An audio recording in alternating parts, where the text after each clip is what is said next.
This is Bunny Bhoola reporting live from South Africa for the dope news called African Voices for the Road to Growth.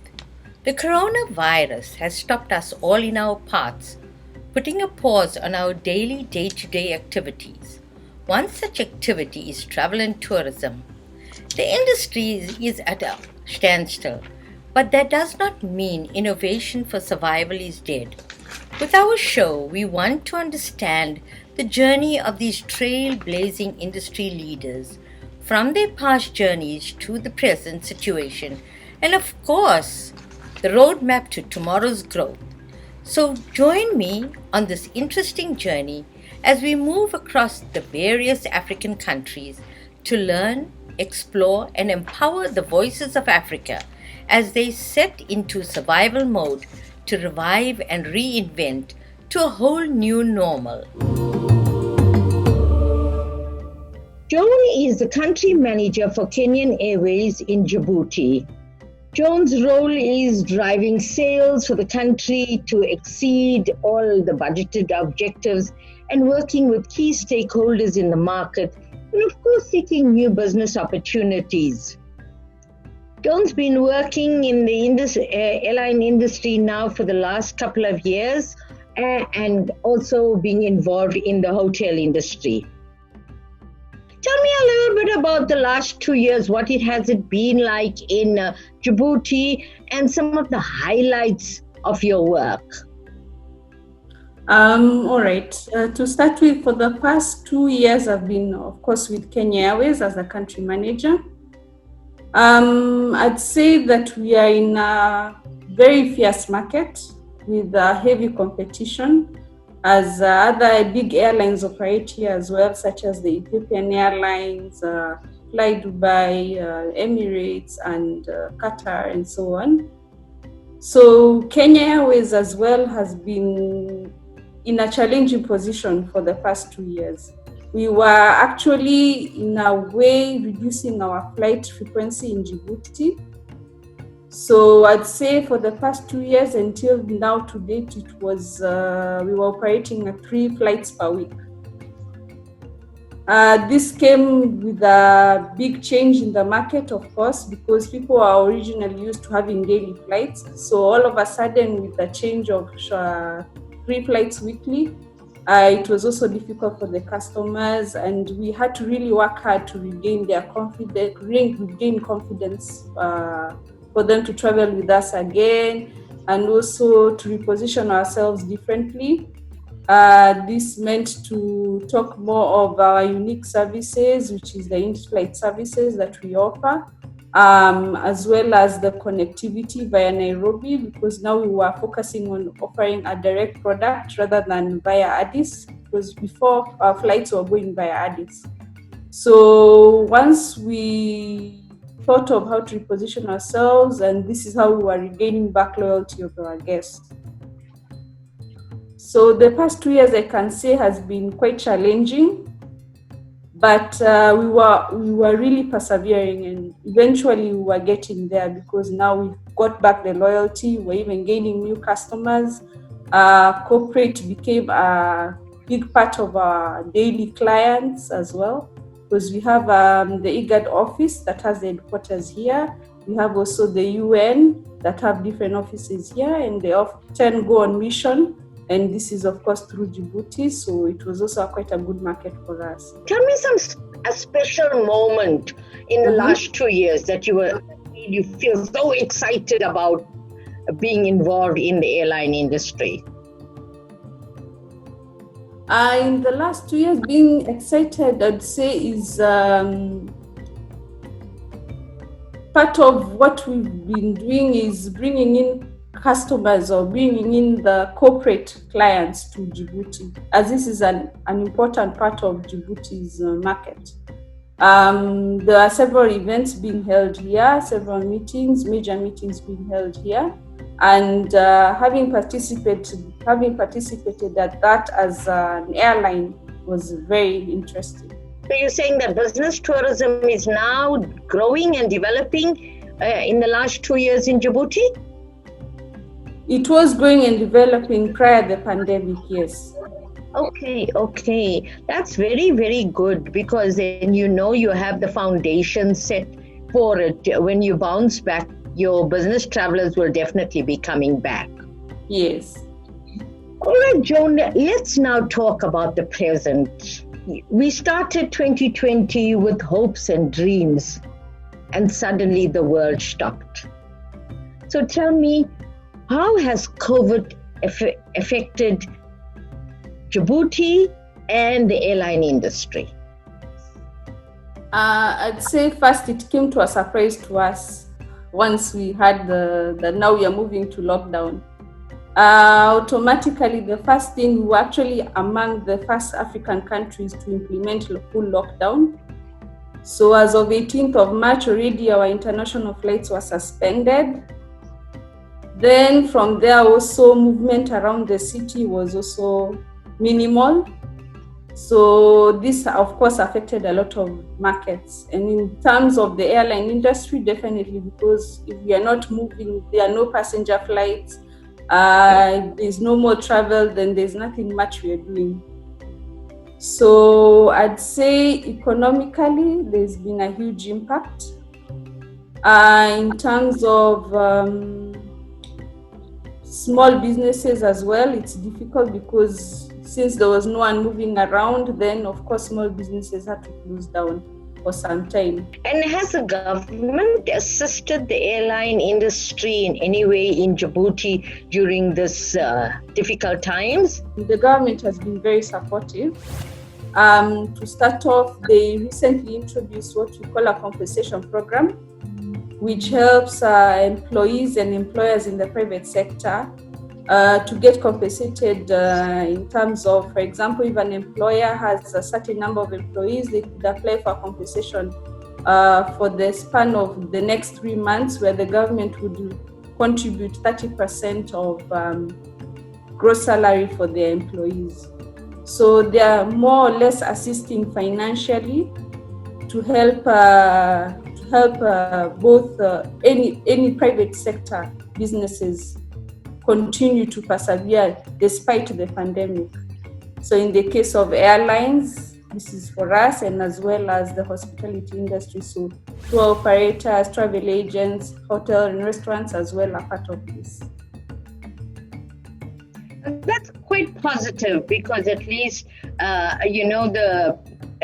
this team of in tourism have been great ambassadors for many countries. So I think this is the first time that governments have been given the opportunity to show their support and ensure that there's survival in the industry. I think the most important thing is that jobs must not be lost. Exactly. So that at least is quite positive. Now, your lockdown restrictions, currently, at what stage are you on lockdown?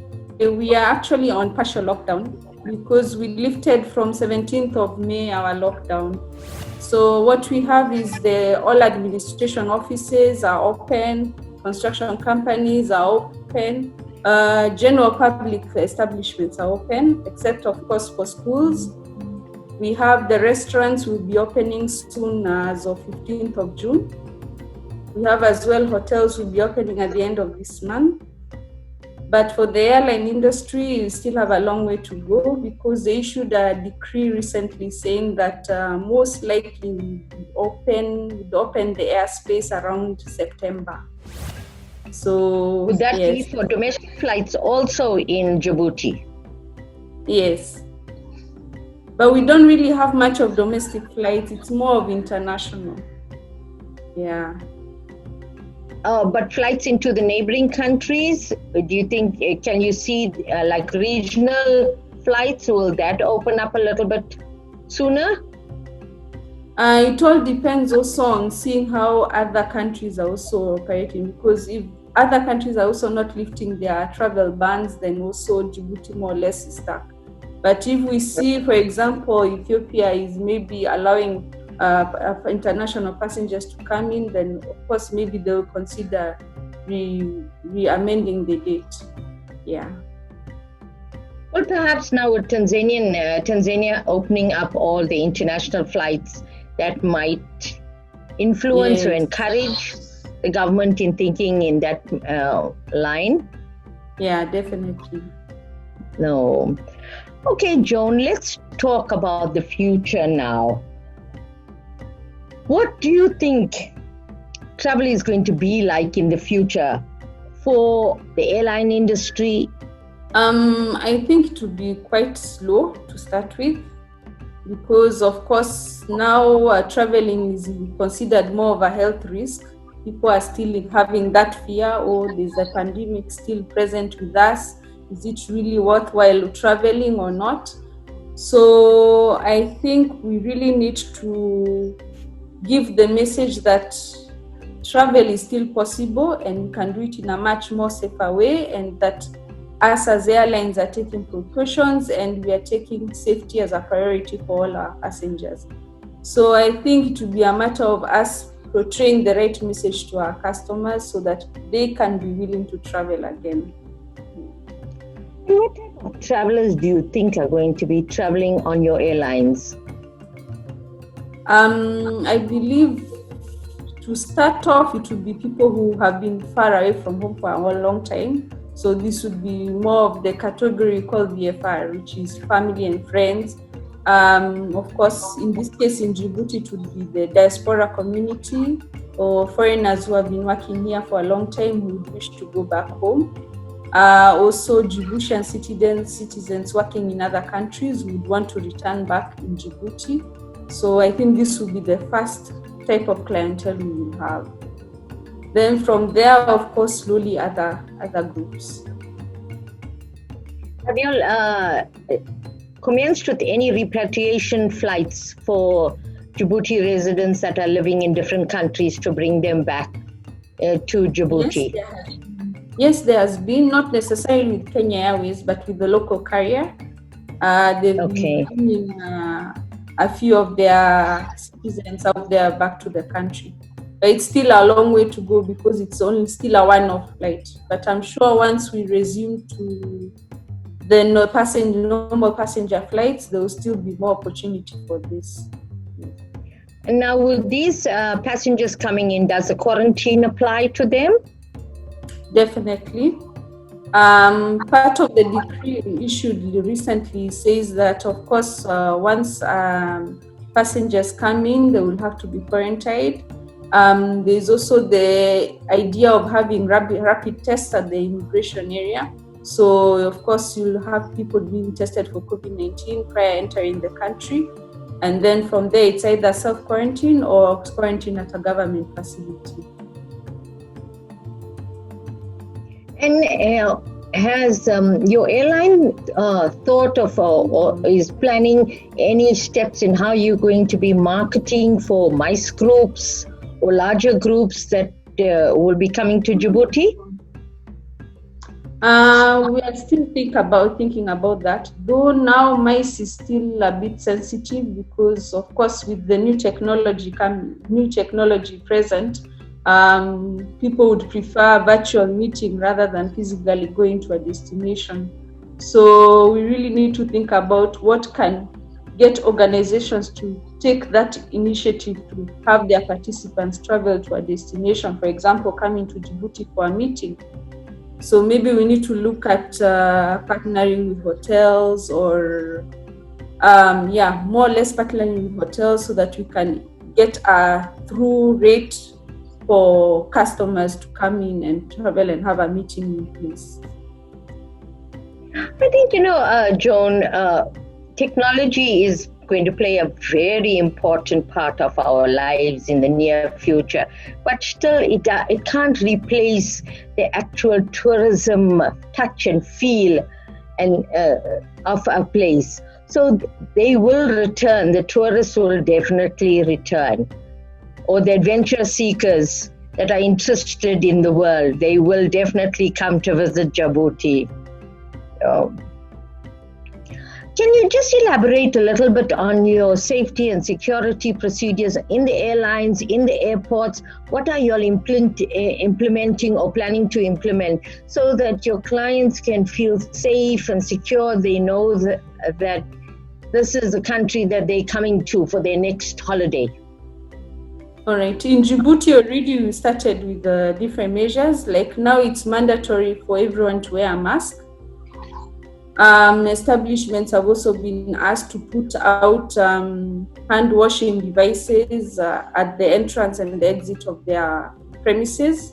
Of course, disinfecting the premises as well is important. In terms of the airport, they are slowly starting to work on it.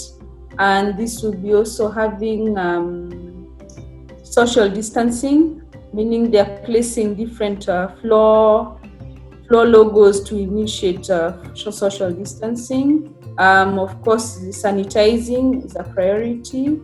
They are also maybe looking into self-check-in service at the airport, which is still not yet in place, but they've been having talks about it. This would be, of course, to facilitate lining up and queuing at the check-in counters. There's also disinfection of baggage trays and as well, even as you head to boarding.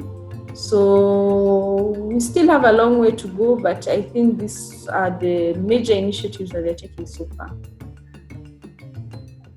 And would you know what is Djibouti's plans forward for marketing tourism? I'd say more or less is more presence online, I believe so, because Djibouti has been a place where we still have more of our customers visiting physically the offices to book a ticket or to request on any travel information. So I think more or less it's pushing people to now get used to the online system. So booking through websites or booking through, I can see a bit of our local agents now developing their own website so that now the customer, rather than going physically to the office, they will now be booking through directly the website of the travel agent. So it's more focus on online to reduce movement towards the physical. Yeah. Now, in the past, recently, the airline industry has reduced and in some cases removed the commission that the travel agents and tour operators used to earn on selling the tickets. Do you think that in the future, possibly because you need now strong alliance partners to be promoting your sector, that this could possibly come back into existence? Yes, this will definitely come back into existence because right now more than ever, we need that support. Of course, getting to clients is not only through the airline itself, but we also need our direct partner, our indirect partners as travel agents. So, of course, getting them back to that commission system would be a way to get them back on board and support us to get back our clients. Do you see any plans or thinking of increasing the commission margins so that you could encourage people to support your particular airline? Yes, that's a possibility. In fact, even prior to the pandemic, we had already introduced different incentive programs. So maybe it would be much rather reviewing on how we can make this more attractive to them. So that's one excellent area because people will be looking for added revenue and they know that Joan is a go-to person to increase their spending, increase their money flow. Yeah.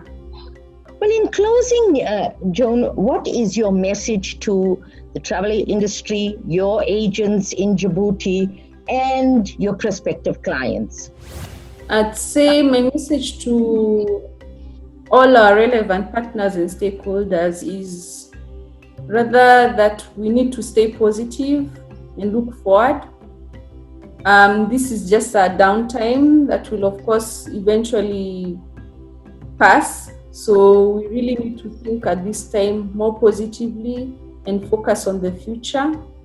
rather than what has happened, and seek new opportunities and be ready to adapt to new changes.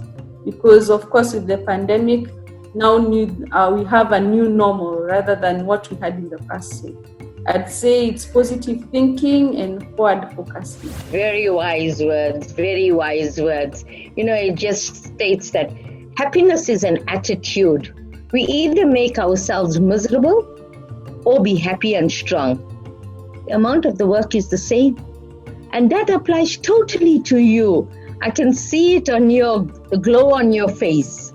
Yes. Joan, thank you so much for sharing your wisdom, your energy, and all your motivating words, especially to the youth of Africa. And this is Bunny Bhoola reporting for Dope News African Voices on the road to recovery. In closing, I'd like to invite you to stay tuned for more such exciting episodes. Stay safe and be blessed. Thank you. Bye.